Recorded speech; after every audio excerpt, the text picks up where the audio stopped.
Welcome back, folks, to Super Mario Galaxy and Bowser Jr. No. Little pug-nosed little punk.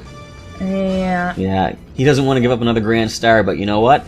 I don't care what he wants. King Kaliente, we already did defeat him, but he's come back for more. Huh. And as I said in the last part, I'm sure he's got new tricks up his sleeve. Although he's not wearing a shirt, so he has no sleeves, but you get what I'm saying. That's not new, he did that before, that's fine. Yep. Alright. The old coconut strike. Ow. I'm good, I'm fine, I'm alright. And Hodo Boos, he's done that before. This isn't that much different. The only difference is the platforms that sink. Are you really gonna say you have no new tricks up your... well, again, tricks up your tentacle? Oh wait, here come the meteors. I think that's new. Yeah, the meteors for the sky, that's definitely new. Okay, so he does have one extra little maneuver. I love these fights because there's like 52 different things you gotta watch out for. And yet I can still do it! Not to brag or gloat or anything, but you know, I'm pretty good. No. Grand Star. I love the comets and meteors are frozen in midair there. Yep. And now they stop sinking. For whatever reason. Yeah, they don't sink anymore. Logic dictates they still should, but I won't complain. No, let's not. Let's just be happy. Grand Star. So that is 5. That, you'd think, would be more than enough to power the stupid observatory into a comet and get us to save the princess, but no. Rosalina still wants the full 60. That's just mean. It's just greedy is what it is. I mean, I know it's for the betterment of the galaxy and the universe and blah blah friggin' blah. Anyway, it's a white giant. I don't think the beacon can take much more of this. Luckily, there's only one Grand Star remaining, and it's in the clutches of Bowser himself. But I wanted to beat that galaxy, or that boss fight, as soon as I did, because it unlocks a pretty interesting... What? I'm sorry. The expression on Mario's face gets me every time. It cracks me up. I'm sorry about that. It's an expression of just similitude, and... yeah. The beacon's almost too bright to look at. That's what I was thinking. At least he's blinking now. That's good. Lucky number 13 stars to go. That is my number. But yeah, as I was saying before, we kind of had that whole laugh fest. I wanted to beat that boss because it unlocks another dome, but plus a secret little... not secret, but an extra little spot. I'm gonna go check it out now. It's gonna look familiar to those of you who were with us since part 1. Might have been part 2. No, I'm gonna say part 1. Yeah, let's go with part 1. Let's take the right way this time. Yeah, let's. Although, you know what? The other way was actually the faster way this time. Because right over here... Yeah, wait, it is. what's this? Hang on. Okay, that's like an instant transport to go back down. Yeah. This is what I want to get to. Takes us to this little floating island way off in the distance. Whee!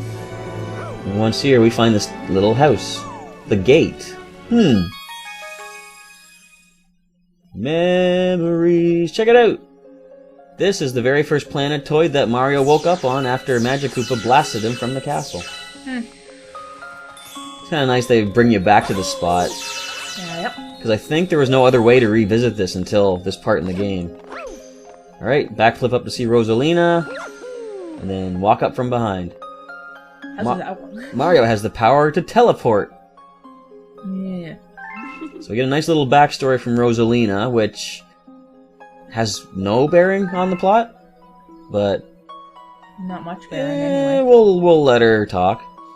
Rainbow! She's letting us know about how Lumas can become different things like planets, galaxies. I mean, when you stuff their guts full of star bits. And she travels with them to keep them safe until they find something to transform into. And she never expected Bowser could do such a thing. Frankly, I didn't either. But here's my friend, Red Luma. if I can collect all 100 of these purple coins, then I'll earn his trust, and he'll give me a little special something. A red star. What does this do? Now, normally, I couldn't get those purple coins floating in those bubbles, but if I use the red star, it's a new power-up that Mario has never had before. So let's grab that flying red star and become Black Mario. I mean, Flying Mario. Here we go. Gonna pull off a triple jump and then spin in midair. And I have Superman powers. More like my secret identity powers. Oh, because of the energy trails? Yeah. The aerosol spray cans? Yes, I miss that show. I like that show.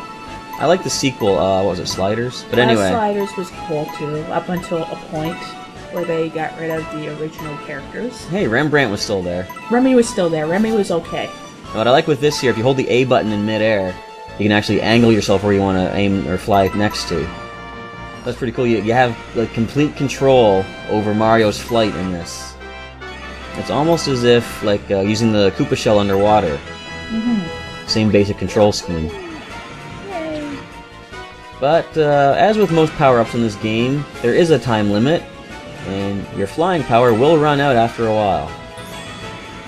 Fortunately, all you gotta do is find another red star like over here, and Yay. poof, back we go. And it can get a little confusing if the camera doesn't kind of angle itself with you as you go. Does it ever? It usually does alright, but while you're flying, I think maybe it is a little wonky that way. But if you hold the A button to reposition yourself in the air, you can get the camera sort of to center on what gravitational plane you're on. And also, with the flying power-up, if you spin near these purple coins, you can actually get them to fly into you, like vacuum them in. Always useful. Yeah, it's a nice little tip for getting through this a little bit quicker. Especially, I don't know if you can get Flying Mario in any of the later on secret missions to get purple coins, but if you can, that's a good tip to use. See right there, 3 at once. Ooh, look at all these ones. Yeah, I don't think it's a spoiler too much to say, folks, but I don't know if every galaxy has it, but quite a few galaxies in this have like an alternate star you can get for collecting 100 purple coins. Some of them are pretty fun, but some, they hide them really well. I mean, it's like, if you like hunting for things for hours on end, do the purple coin missions. Very fun. Right now, we're down to the last 10% of the coins, and this is where the hunt begins. Yep. No more flying around randomly and bumping into like dozens and dozens of them. But it's all in good fun as long as you can fly. There's one. Yeah, oh, there's more. Alright, I haven't been to this area just yet, looks like. Star bits. And I can get even more star bits if I knock those green plants into the spiky red ones. But I kind of want to have fun flying. How often does Mario get to fly? I mean, I guess in Mario 3 he did have the raccoon tail, but I mean, other than that, well, I guess in Mario World he had the cape. Yeah. But besides those, well, I guess in Mario Land he had the rabbit ears, although technically he only kind of hovered and glided with those. I guess Mario has flown a lot. But this kind of flying, this is more of a steady well, there was the P-Wing. Yeah, that was just like a bonus power-up of the raccoon, so we'll just call it even. That's the last one we need. There we go! Alright, and get this before our flying power runs out. Just cruise right into it. Nice Oh, come on. Nice anticlimactic. Yeah, seriously. Tell you what, no, that's not good enough. Not bad? You're darn right. Check this out. I'm flying into this thing, whether you like it or not. Booyah! And I lose my power anyway. Yep. But I'm happy. And a puff of smoke. I like how this is. I think that's the only red star you can actually collect in the game. So it's neat how some of the stars are color-coded based on what they are, I guess. They're color-coded based on the color they are. That's pretty cool. Oh, yeah. Yeah, sure. I never would have expected such a thing. I mean, a red star to be red? Wow. Wow, a blue car! Hey, new galaxy. And new Hungry Luma. Joy. See, I knew we were collecting these things for a reason. Alright, gonna save our game quickly. But we're gonna keep at it. Another letter. Yay. Who's it from? Princess Peach.